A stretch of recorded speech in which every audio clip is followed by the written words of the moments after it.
Hello everyone, good evening. Welcome to Guidely. How are you all doing? I hope आप सब बहुत ही अच्छा कर रहे हैं और आपकी जेआईबी की प्रिपरेशन भी बहुत ही अच्छी चल रही है। तो मैं आपकी एजुकेटर हूँ principles and practices of banking के लिए और हमारी ये फ्री जेआईबी फाउंडेशन सीरीज चल रही है जहाँ पे हम चारों सब्जेक्ट्स के लिए आपके लिए रोज नई वीडियो लेके आते हैं to cover all the important aspects of your examination. So if you are new to the channel, you must go and subscribe the channel so that आपको सारे अपडेट्स मिलते रहे, राइट? तो अब हम बात करते हैं पीवीबी की। हम चैप्टर 4 तक मॉड्यूल ए के कवर कर चुके हैं।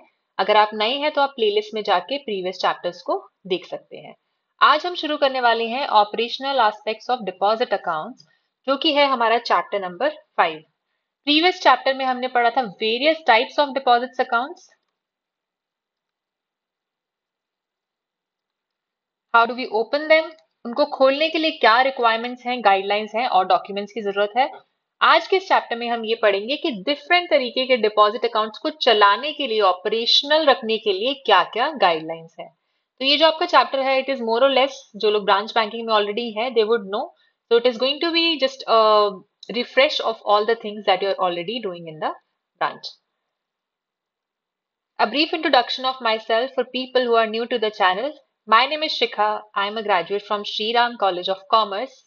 And आप लोगों की तरह ही मैंने भी एक बैंक में काम किया है for 5 years. I'm JAIB and CAIB certified and I'm here to help you out with your preparation now. So in the last class हमने दो questions discuss किए थे जिनका आंसर आपको हमें बताना था.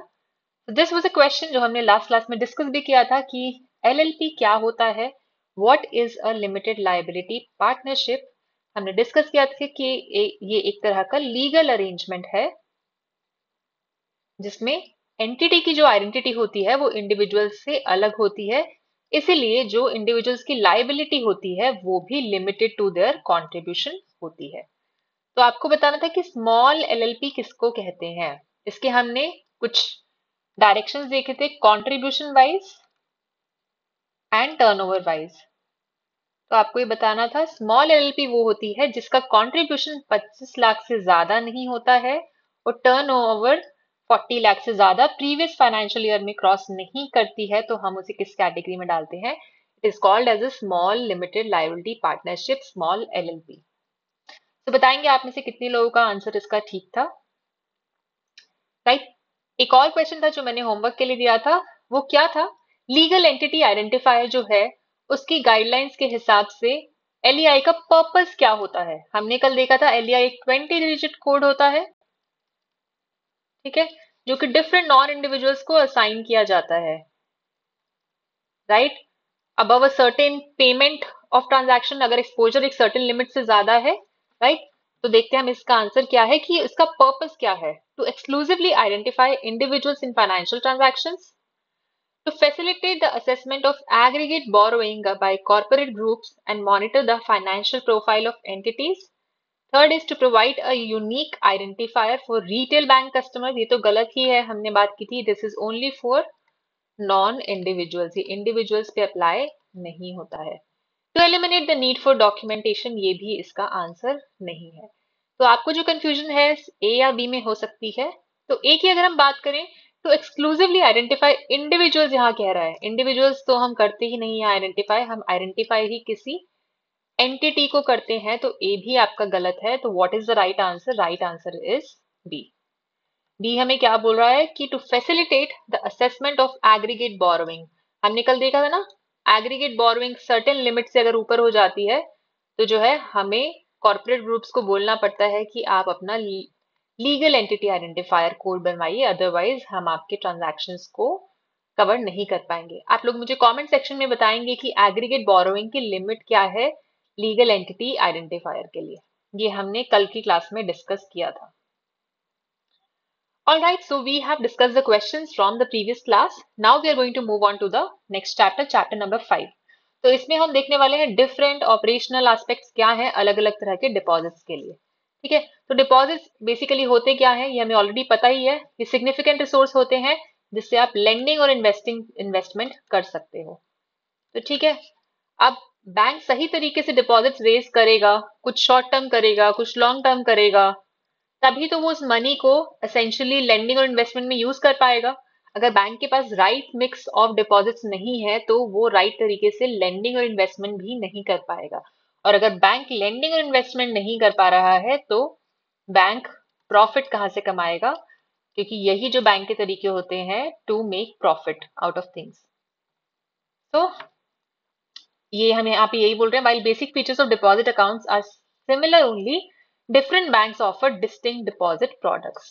बेसिक फीचर्स तो सेम ही रहते हैं डिपॉजिट्स के, बट जो डिफरेंट डिफरेंट बैंक्स है थोड़ा थोड़ा, जैसे हम देखते हैं सेविंग का रेट ऑफ इंटरेस्ट थोड़ा डिफरेंट होता है, थोड़े एफडी के टेन्योर्स डिफरेंट होते हैं, कुछ कुछ बैंक्स जो है अपना अपना इसमें डिफरेंशियल रेट्स रखते हैं। ठीक है, बात करते हैं हम करंट अकाउंट की। करंट अकाउंट हमें पता ही है पर्पस क्या है।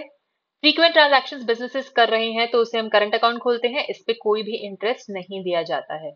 एलिजिबल कस्टमर्स क्या है? इंडिविजुअल्स हो सकते हैं, बिजनेसेस हो सकते हैं, और कल की क्लास में हमने पढ़ा था blind person, minor and illiterate person जो है हमारा करंट अकाउंट नहीं खोल सकते। ये आप लोगों को याद रखना है, blind person, minor and illiterate person can not open current account. ठीक है, ट्रांजैक्शंस जो है कोई रिस्ट्रिक्शंस नहीं होती है डिपॉजिट और विड्रॉल्स पे।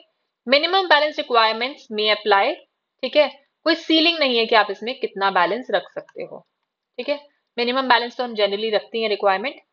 अकाउंट्स हैं जो चेक से ही या नेट बैंकिंग के थ्रू डेबिट हो सकते हैं। ठीक है, बात करते हैं डेबिट मेथड्स जो है, आप स्टैंडिंग इंस्ट्रक्शन भी लगा सकते हैं करंट अकाउंट पे अगर उनका कोई लोन फैसिलिटी चल रहा है। ठीक है, cash deposit and withdrawals are allowed. ATM facilities are available for individuals. अगर कोई इंडिविजुअल्स है, सोल प्रोप्राइटरशिप जैसे होती है, तो हम उनको तो एटीएम दे देते हैं।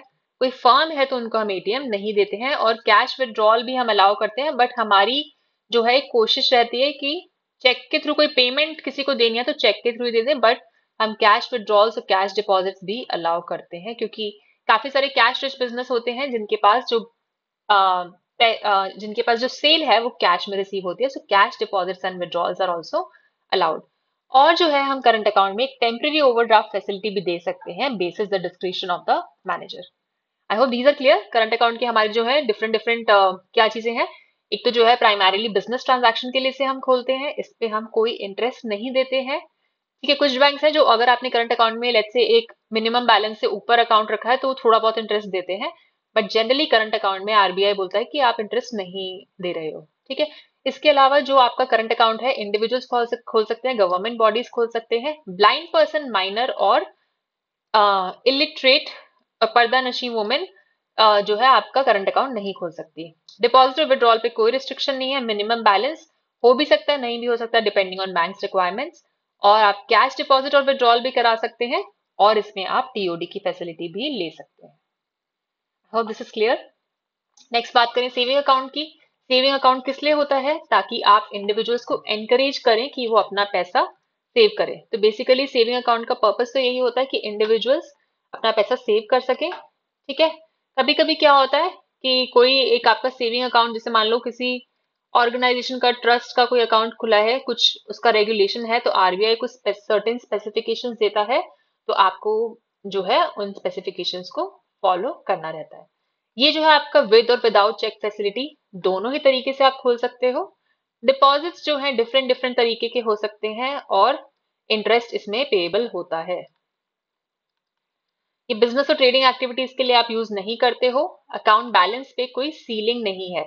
इंटरेस्ट रेट की हम बात करें तो पहले जो है आरबीआई सेविंग्स का इंटरेस्ट रेट रेगुलेट करता था कि आपको सेविंग अकाउंट पे इतना इंटरेस्ट रेट देना ही है, जिससे क्या था कि मार्केट में कोई कॉम्पिटिटिवनेस नहीं थी। कि अभी तो बहुत बड़ा जो हमारा कासा का गेम होता है वो किस बेसिस पे भी होता है कि कौन सा बैंक कितना आरओआई दे रहा है। तो आरबीआई ने अब इंटरेस्ट रेट्स डीरेगुलेट कर दिए हैं, जिसमें हर बैंक ये डिसाइड कर सकता है कि उन्हें कितने इंटरेस्ट देना है सेविंग बैंक अकाउंट पर। I hope this is clear. Next है हमारा सेविंग्स बैंक अकाउंट खुलवाने के लिए एलिजिबल कौन है? इंडिविजुअल, माइनर, कर्ता ऑफ एचयूएफ या फिर कुछ other organisations permitted by RBI. तो आरबीआई कौन से और ऑर्गेनाइजेशंस को परमिट करता है? प्राइमरी कोऑपरेटिव क्रेडिट सोसाइटीज जो है उनका आप अकाउंट खोल सकते हो, खादी बोर्ड्स का अकाउंट खोल सकते हो, सेल्फ हेल्प ग्रुप्स का भी सेविंग अकाउंट आप खोल सकते हो। जैसे हम देखते हैं टेम्पल वगैरह का भी हम सेविंग अकाउंट खोल देते हैं। तो आप सभी ऑर्गेनाइजेशंस का सेविंग अकाउंट नहीं खोल सकते, बट सर्टेन जो ऑर्गेनाइजेशंस है आरबीआई ने जिनको परमिट किया हुआ है, जैसे कि cooperative credit societies, Khadi boards, self help groups, temples, इन सबका आप सेविंग अकाउंट खोल सकते हो। ठीक है, प्रोहिबिटेड एंटिटीज आपकी क्या है? गवर्नमेंट बॉडी का आप सेविंग अकाउंट नहीं खोल सकते, म्यूनिसिपल कॉर्पोरेशन का नहीं खोल सकते, और पॉलिटिकल पार्टी का भी नहीं खोल सकते। ठीक है, बाकी क्या रेगुलेशंस है? मिनिमम बैलेंस जो है कुछ बैंक्स में रिक्वायरमेंट होती है, जिसका अगर आप फॉलो नहीं करते हैं तो पेनल्टी आपको देनी पड़ती है। बट जो चार्जेस हैं, कभी भी डेबिट बैलेंस ना करें किसी अकाउंट का। मान लीजिए 100 रुपीज है आपके, चार्जेस 136 है, so you should not make the balance as -36। Although banks में ऐसा हो जाता है, बट आरबीआई की गाइडलाइन ये बोलती है कि हमें जो है डेबिट बैलेंस में नहीं छोड़ना है। विड्रॉल्स में क्या है, रिस्ट्रिक्शन अप्लाई हो जाती है। सेविंग्स बैंक अकाउंट पे जनरली हम रिस्ट्रिक्शन रखते हैं कि आप इतने नंबर ऑफ विड्रॉल्स रख सकते हो through ATM and through branch also, and उसके ऊपर जो है आपका चार्ज लगता है। ठीक है, पासबुक हम कस्टमर को देते हैं, ट्रांसफर कर सकते हैं फ्री ऑफ चार्ज। जो स्टाफ का अकाउंट है उसमें हम एक लिमिट रखते हैं कि स्टाफ के जो सेविंग अकाउंट है वो एक लिमिटेड, लेट से 5 ही हो सकते हैं, उससे ज्यादा नहीं हो सकते। कुछ एक सर्टेन तरीके के आप रिस्ट्रिक्शंस रखते हो। क्लोजर कैसे होता है? आपको एक रिटर्न रिक्वेस्ट देना होता है, चेकबुक वापस करनी होती है, पासबुक अपडेट करके आप लेते हैं कि अकाउंट क्लोज हो गया है, वो हम उस पासबुक में लिखकर दे देते हैं। ठीक है, these are all simple things that we already know and we are doing in the branches. अब BSBDA अकाउंट क्या है? This is a basic savings bank deposit account. तो ये जो एक अकाउंट है ये हर बैंक खोलता है। ये किस लिए है? फाइनेंशियल इंक्लूजन के लिए। तो BSBD अकाउंट्स के क्या रेगुलेशंस हैं देखते हैं। BSBDA is designed to facilitate financial inclusion for individuals with lower economic standing. तो ये जो हमारे अकाउंट्स हैं हम किस लिए खोलते हैं?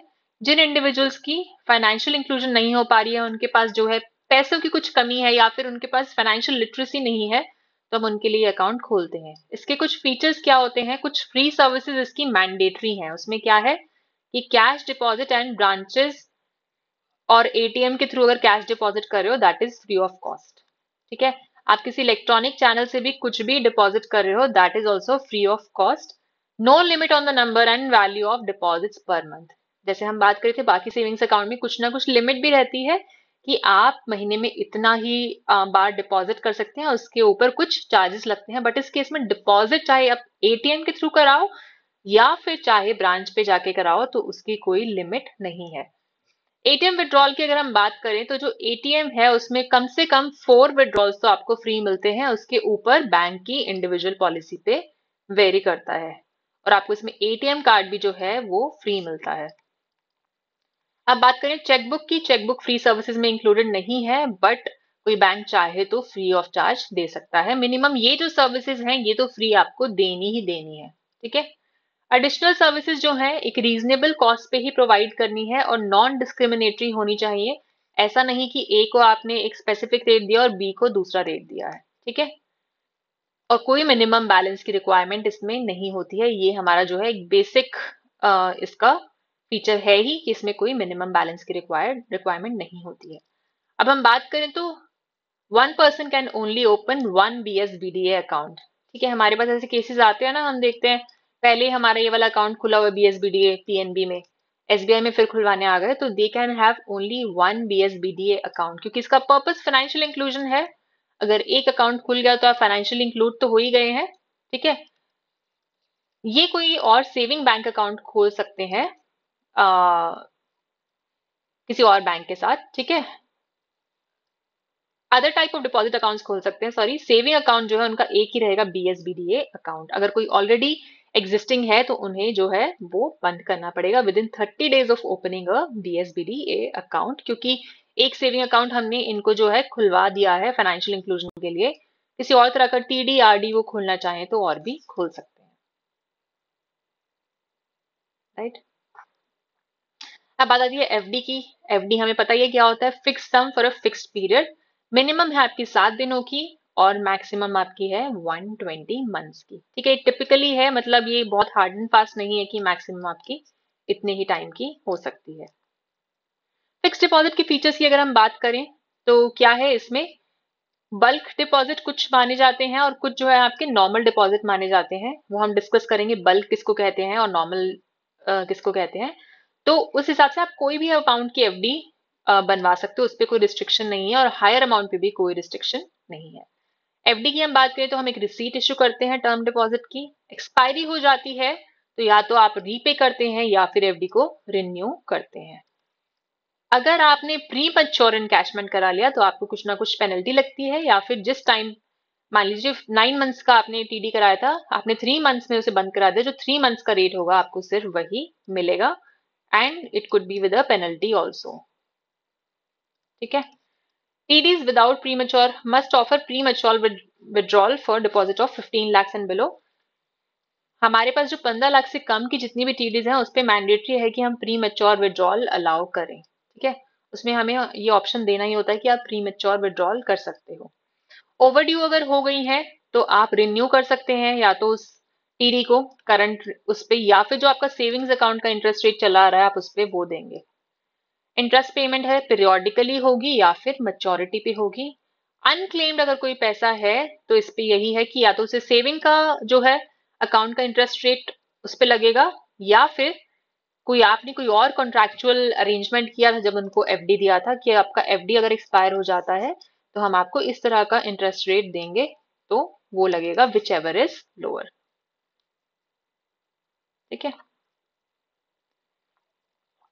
अब हम बात करते हैं term deposits of joint holders की।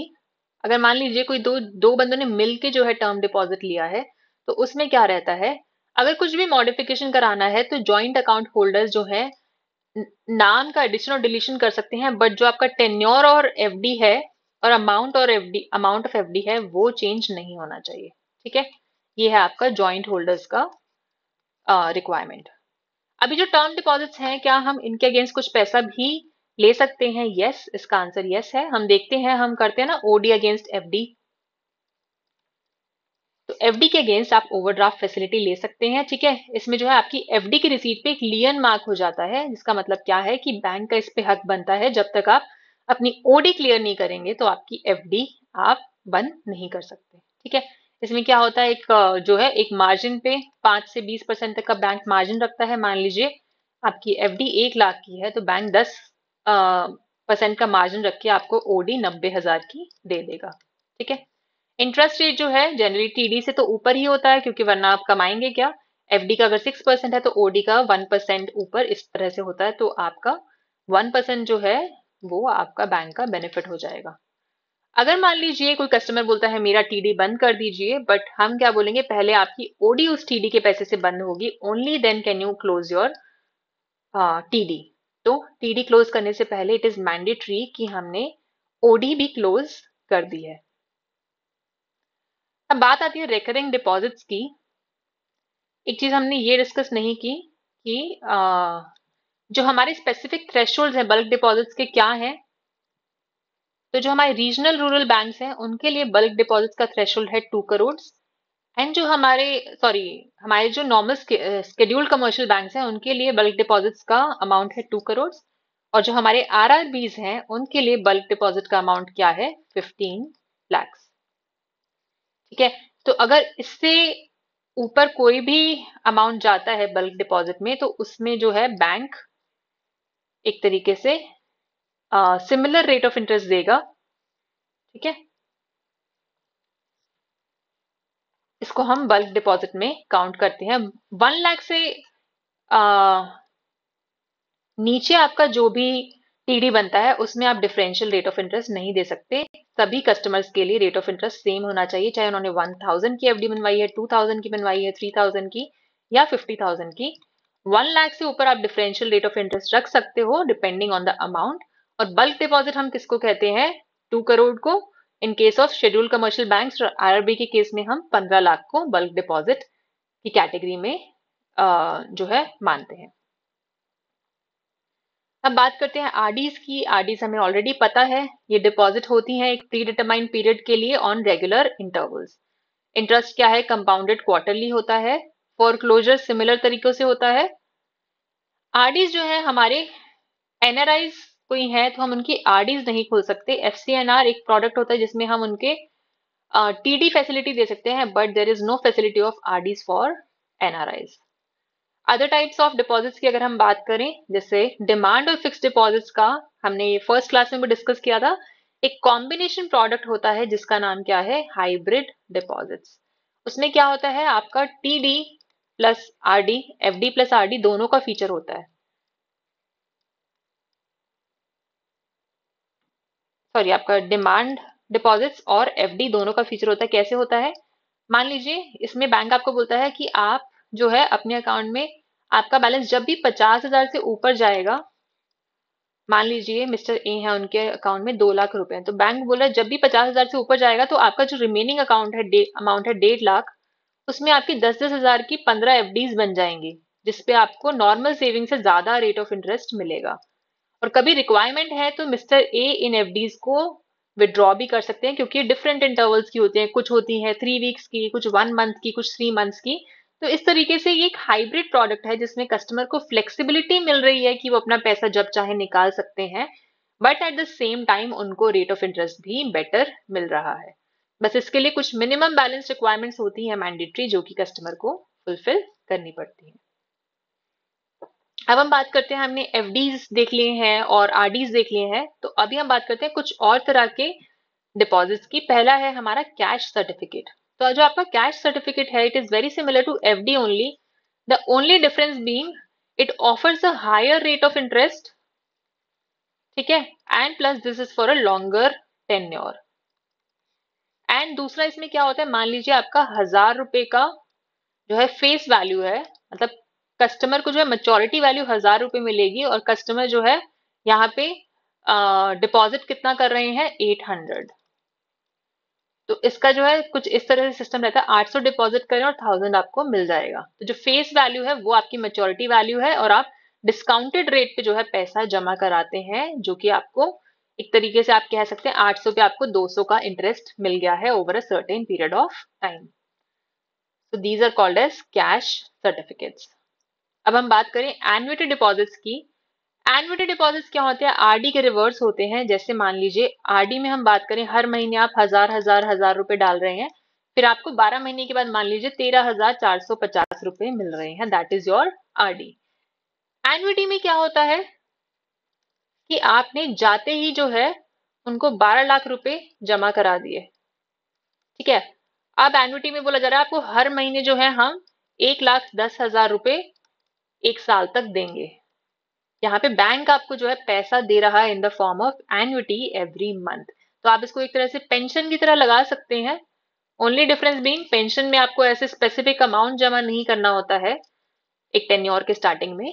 तो एन्युटी आपका यही होता है कि आपको रिक्वायरमेंट है कि अभी मेरे पास कैश है, मेरे को नहीं चाहिए कि मैं इसको बैंक में रख देता हूँ, बट आने वाले टाइम में मुझे हर महीने में जो है मेरे एक इंश्योरेंस की पेमेंट करनी होती है, मेरा एक मेडिकल का खर्चा आता है, तो जो है मैं एक एन्युटी डिपॉजिट ले सकता हूँ, ठीक है। अब बात आती है सर्टिफिकेट ऑफ डिपॉजिट्स की। ये क्या है, मनी मार्केट इंस्ट्रूमेंट्स है, ठीक है, जो बैंक्स आपके प्रोवाइड करते हैं, ठीक है, जैसे कि schedule commercial banks, regional rural banks, या फिर स्मॉल फाइनेंस बैंक्स, ठीक है। ये बेसिकली क्या है, एक तरह से certificate of deposits issued by banks, ठीक है, फॉर इस पे सेबी की गाइडलाइंस भी अप्लाई होते हैं। This is like you are getting some sort of small part of ownership in a bank, ठीक है। इसका जो है मिनिमम अमाउंट क्या होता है, 5 लाख मिनिमम डिनोमिनेशन, ये आपसे पूछा जा सकता है। मिनिमम टेन्योर भी पूछते हैं, 7 days, maximum 1 year, this could be asked, ठीक है। इंटरेस्ट रेट क्या होता है, फिक्स्ड या फ्लोटिंग, एक बेंचमार्क से लिंक्ड होता है, और इसको सेकेंडरी मार्केट में जो है आप ट्रेड भी कर सकते हैं, या फिर बैंक कभी बाय बैक करता है, वापस खरीदता है, तो आप इसको सेल कर सकते हैं। और जो हमारे सर्टिफिकेट ऑफ डिपॉजिट्स हैं उस पे जो है स्टैम्प ड्यूटी भी लगती है।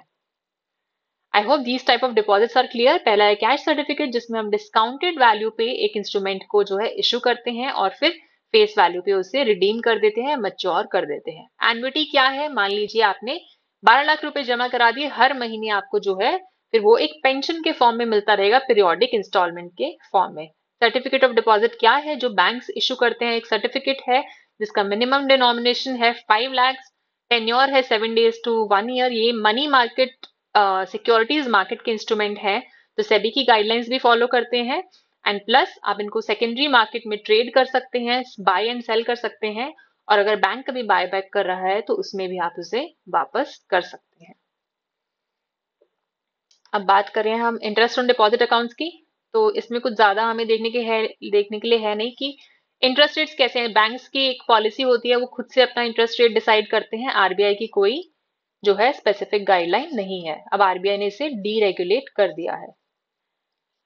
हम जो है सारी ब्रांचेस में सेम रेट ऑफ इंटरेस्ट देंगे, और जो सिमिलर कैटेगरी के कस्टमर्स हैं सबको सिमिलर रेट ऑफ इंटरेस्ट देंगे। हम उसमें जो है कोई भी तरह का जो है भेदभाव नहीं कर सकते हैं। ठीक है, rates must be reasonable, consistent and available for supervisory review. अगर आपका जो इंटरेस्ट है उसको राउंड ऑफ कर रहे हैं, आप नियरेस्ट रुपी में करते हैं डोमेस्टिक डिपॉजिट्स के लिए, और अगर आपके जो है foreign FCNR foreign currency NRI deposits है तो उसको 2 डेसिमल पॉइंट्स तक आप राउंड ऑफ करते हैं। अगर रेट चेंज हो रहा है तो हमें कस्टमर को इन्फॉर्म करना रहता है। अब इंटरेस्ट कैलकुलेट कैसे होता है, जैसे आपके 365 डेज हैं एक साल में, तो जितने क्वार्टर का है तो 90 डेज का कैलकुलेट होगा। ठीक है, और मान लीजिए मिनिमम जो है इंटरेस्ट रेट जो है क्वार्टर का ही कैलकुलेट होता है। अगर कोई कस्टमर एक क्वार्टर से पहले ही पैसा निकाल रहा है तो उस केस में जो है हमें प्रोपोर्शनेट 365 डेज के हिसाब से जो है इंटरेस्ट रेट निकालना पड़ेगा। राइट, और अगर मान लीजिए कोई एफडी है जो मैच्योर हो रही है किसी नॉन बिजनेस वर्किंग डे पर, ठीक है, नॉन बिजनेस वर्किंग डे, ठीक है, ऐसा मान लीजिए कोई मंडे है बट मंडे को महाशिवरात्रि है जिस दिन सबकी छुट्टी होती है, मंडे को उनकी जो है एफडी एक्सपायर हो रही है, तो जो है उनके नॉन बिजनेस वर्किंग डे पे भी आ, हमें इंटरेस्ट रेट देना पड़ेगा। जो भी नेक्स्ट डेट आएगी तब हम इंटरेस्ट बंद कर सकते हैं, बट अगर नॉन बिजनेस वर्किंग डे है तो in that case you have to give interest rate for that day also.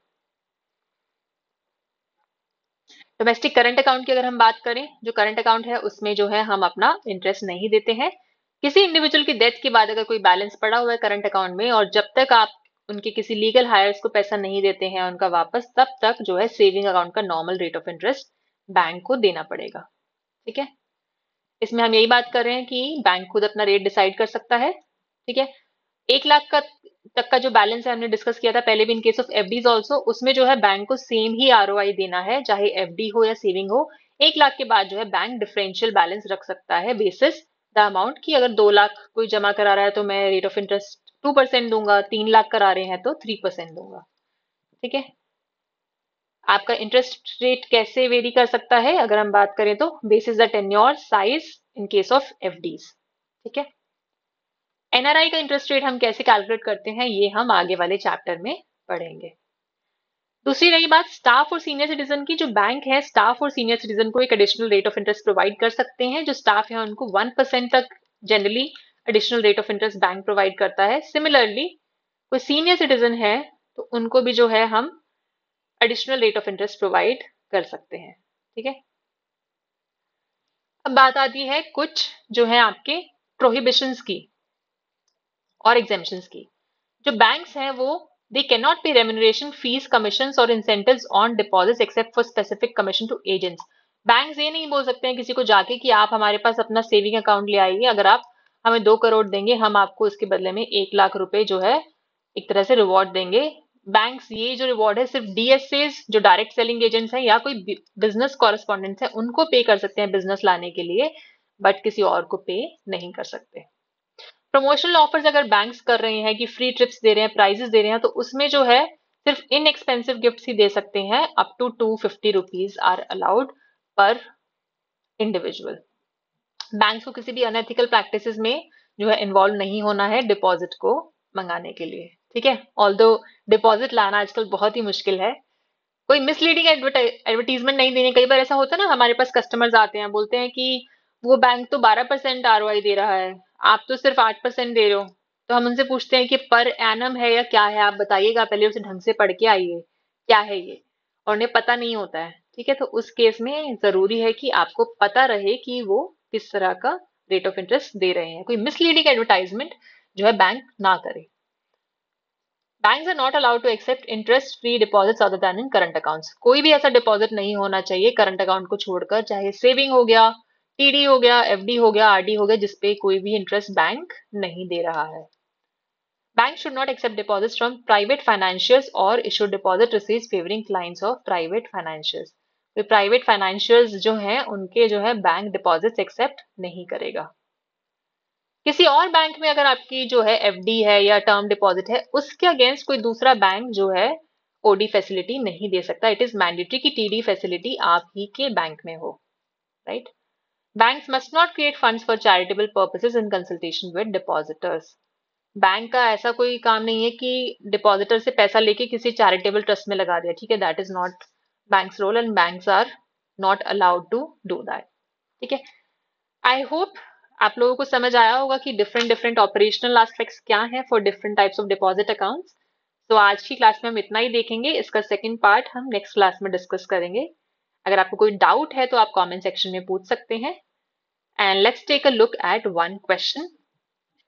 ये जो आपका क्वेश्चन है, ये आप लोगों को आंसर मुझे नेक्स्ट क्लास में बताना है। इसका पीडीएफ लेने के लिए आप टेलीग्राम चैनल को फॉलो कर सकते हैं। इस क्वेश्चन को पढ़िएगा और नेक्स्ट क्लास में मुझे इसका आंसर देना। Answer is already there. आप लोग ये क्वेश्चन पढ़ के आएंगे नेक्स्ट क्लास में एंड विल डिस्कस इट, ठीक है।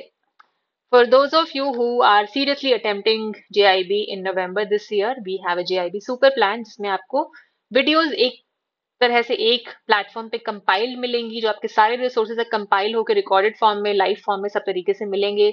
एमसीक्यूज मिलेंगे, टेस्ट मिलेंगे, so everything that you need will be available at one platform. उसका जो है हमारा 6 मंथ्स का जो है बहुत ही अफोर्डेबल प्राइस है 1250 एंड 12 मंथ्स का है 1750। आपका कोड है बैंकर प्रो। तो आप लोग ये कोर्स लेना चाहें तो ले सकते हैं। It is going to be very useful in your preparation. ऐसे ही हमारा एक जेआईबी का फाउंडेशन बैच है जिसमें आपको थोड़े लिमिटेड रिसोर्सेज मिलेंगे, ठीक है। उस आपके सुपर बैच जो है आपका वो लॉन्गर टेन्योर का है। This is a shorter tenure batch and certain things are not there in the foundation batch. तो इसके लिए आपका जो प्राइस है वो 999 है। इसका भी कोड है banker pro. So you can download our app to see all the courses that are going on. And अगर आपको आज के सेशन का पीडीएफ चाहिए तो टेलीग्राम चैनल पे जाके हमें फॉलो कर लीजिए और इस चैनल को सब्सक्राइब करना मत भूलिएगा। All right, thank you so much.